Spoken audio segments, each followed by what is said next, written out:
He is still in high school. He still has homework, a locker, and a curfew.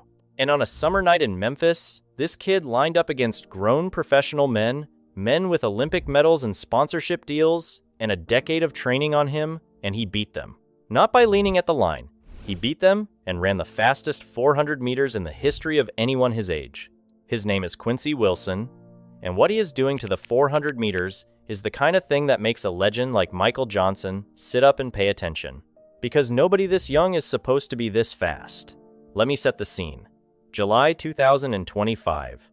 The Ed Murphy Classic in Memphis, Tennessee. The 400 meters is the cruelest event in track and field. It is a full sprint that lasts long enough to hurt. A race where the last 100 meters feel like your legs are filling with concrete. It is an event that rewards experience, pacing, and pain tolerance. The kind of things that usually take years to build. The field that night was full of grown professionals who had spent their adult lives learning exactly that. And in one of the lanes was a 7-year-old high school student. When the race finished, the clock read 44.1 seconds. Quincy Wilson had won. He beat Bryce Dedmon, a professional with major championship relay experience, who ran 44.39. Delano Kennedy came third in 45. A high schooler had just walked into a professional field and won the race outright. But the winning was not even the biggest part. The time, 44.1, was the fastest 400 meters ever run by anyone under the age of 18 in the history of the sport. And it was not just fast for a teenager.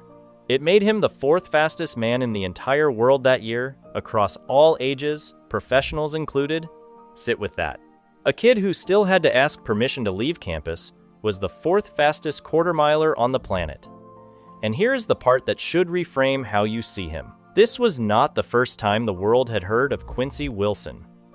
This kid already had an Olympic gold medal before he could legally do most adult things. At the 2024 Paris Olympics, at just 16 years old, he was part of the United States 4x 400-meter relay program that won gold, which made him the youngest male track and field Olympian in American history. Most 6-year-olds were worried about getting their driver's license. Quincy Wilson was standing on the biggest stage in sport with a gold medal around his neck. So how does someone get here this young? You have to go back further, because this did not come out of nowhere.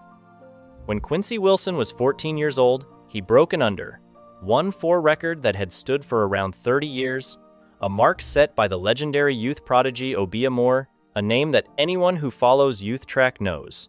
Breaking a record like that at 14 is the kind of thing that gets whispered about in track circles. The kind of thing that makes scouts start watching a middle schooler. He went to Bullis School in Potomac, Maryland, working under Coach Joe Lee, and from there the progression was relentless. In 2024, in the span of about a month leading into the Olympic trials, he broke the under 1-8 national record not once, not twice, but 3 separate times, dragging it down toward 44.2. Then, at the Olympic trials, in a final stacked with the best-grown 400-meter runners in the country, this 6-year-old finished 6th, running 44.94, 6th in the country, at 16, against full-grown professionals. That performance is what put him on the relay pool and sent him to Paris. Most athletes spend their entire careers trying to make one Olympic team. Quincy Wilson made one before he finished high school. So when he showed up in Memphis in 2025 and ran 44.1 to beat a professional field, it was not a fluke. It was the next step in a climb that had been building since he was 14. But it raised the question that the whole sport is now asking. How fast can he actually get, and how soon? To really appreciate what he is doing, you have to understand the event itself, because the 400 meters is unlike anything else in track. The 100 is pure explosion. The 800 is tactics and endurance. The 400 is a horror movie. It is a flat-out sprint that lasts long enough for your body to run completely out of oxygen. And the final 100 meters are a fight against your own legs as they flood with lactic acid and start to lock up. Everyone slows down at the end of a 400. The whole event is about who slows down the least. That is why it is considered an old man's race. It rewards strength, pacing, and a tolerance for pain that almost always takes years to develop. Sprinters in this event usually do not hit their best until their mid to late 20s, because that is how long it takes to build the specific engine the race demands. Quincy Wilson is doing it as a teenager, and that is what makes coaches shake their heads. He is producing late race strength that grown professionals spend their entire careers chasing. And he is doing it before his body has even finished maturing. And the Paris story is more remarkable than just a medal. When the United States named a 16-year-old to its Olympic relay pool, it was not a charity pick.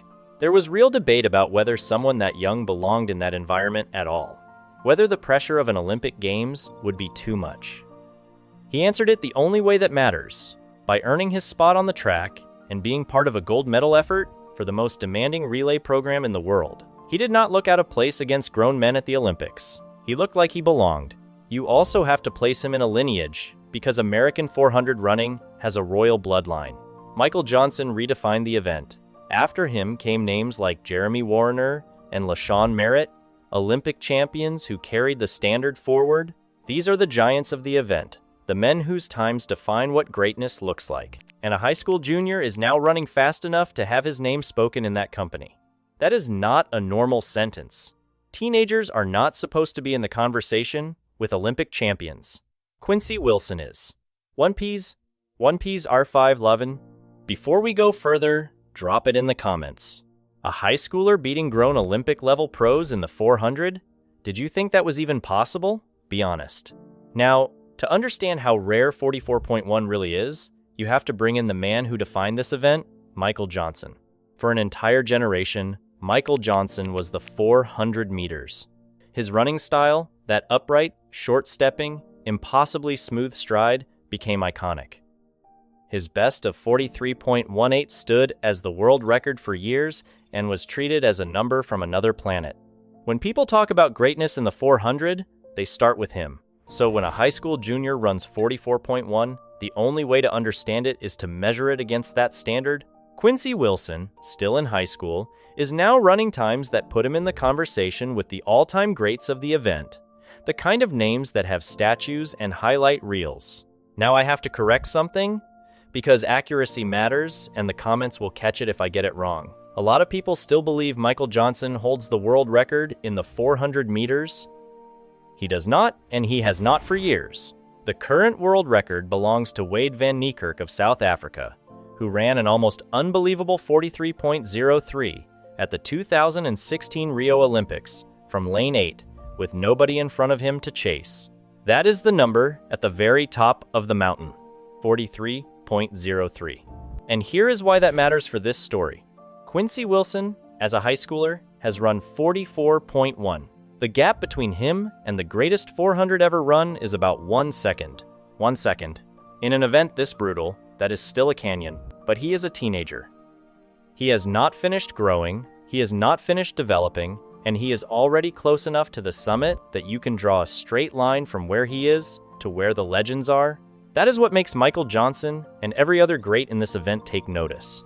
Not that he has arrived, that he is this close, this early, but this story is not all a clean rise, and it would be dishonest to pretend it is. The 400 meters is unforgiving in another way. The expectations that come with being a teenage phenom are crushing. After the highs of the Olympics and the record-breaking, Quincy Wilson went through a stretch where the wins did not come as easily. There were races where other high schoolers beat him. There was public talk about burnout, about whether the schedule and the pressure had been too much, too soon, for someone so young. The same internet that crowned him was suddenly asking whether he had peaked at 16. That is the brutal arithmetic of being a prodigy. The moment you stop breaking records, people start writing your decline. And this is where you actually learn something about who he is. Because the thing that stands out about Quincy Wilson is how unbothered he seems by the weight of all of it. After running in the biggest meet of his life, the story goes that he went back and played Call of Duty like any other teenager. His attitude after races, win or lose, has been some version of on to the next one. There is no drama, no excuses, no public meltdown. For a kid carrying the label of the next great American quarter-miler, that kind of steadiness is rare, and it might be the most important weapon he has, because the athletes who survive the prodigy label are almost never the most talented ones. They are the ones who can take the bad races, shrug, and go back to work. And the talent is not in question. Bringing it back to the number, 44.1 at 17 years old is not a normal data point. The 400 meters is an event where most athletes do not peak until their mid to late 20s, because it takes that long to build the specific strength and pain tolerance the race demands. Quincy Wilson is years away from the age where 400 runners are supposed to be at their best, and he is already the fourth fastest in the world. If you take the normal development curve of a quarter miler and you start it from where he already is, the numbers it points toward are genuinely frightening. We are talking about a teenager who could realistically be challenging the very top of the event before he is old enough to rent a car. And to be concrete about how far ahead of schedule he is, put 44.1 inches its historical place. No wonder, 1/8 athlete in the recorded history of the sport had ever run the 400 that fast. Not one. Not the prodigies who later became Olympic champions, not the names that fill the record books. When you are the fastest teenager who has ever existed in an event with more than a century of history, you are not on a normal curve at all. You are rewriting where the curve even starts. Compare him at 17 to almost any 400 great you can name, and at the same age, Quincy Wilson was already faster. The athletes who eventually ran in the low 43s and won Olympic gold were, at his age, still nowhere near 44.1. He has arrived at a level, as a high schooler, that most of the legends did not reach until they were grown professionals with years of training behind them. That is the entire reason the projections on him are so aggressive. You are not extrapolating from an ordinary talented teenager. You are extrapolating from the fastest one who has ever lived, who still has the years of strength development that the 400 specifically rewards ahead of him. So picture the road ahead. The 2028 Olympics are in Los Angeles, on home soil, in front of an American crowd. Quincy Wilson would be in his early 20s, right at the front edge of his physical prime, in an event he has been dominating since he was a child. The 4x400 relay, where he already has a gold medal, will be there. And the individual 400, the event Michael Johnson made famous and Wade Van Niekerk took to 43.03, will be waiting.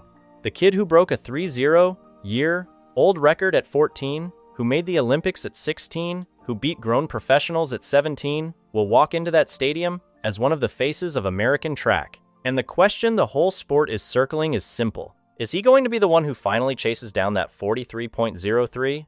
So bring it all the way back to a high school junior in Potomac, Maryland, who still has homework and a locker and a curfew, who plays video games after the biggest races of his life, and who just beat grown professional men in the cruelest event in track and field. The legends of the 400 are watching him now, not out of curiosity, but because they recognize what he is. He is not a kid who might be good someday. He is already here, and he is barely getting started. So tell me in the comments, by Los Angeles 2028, does Quincy Wilson win individual Olympic gold in the 400 meters? And does he have a real shot at that 43.03 world record before his career is done? Drop your answer below and subscribe so you are watching when this high schooler turns into the best in the world. Because at this rate, that is exactly where this is heading.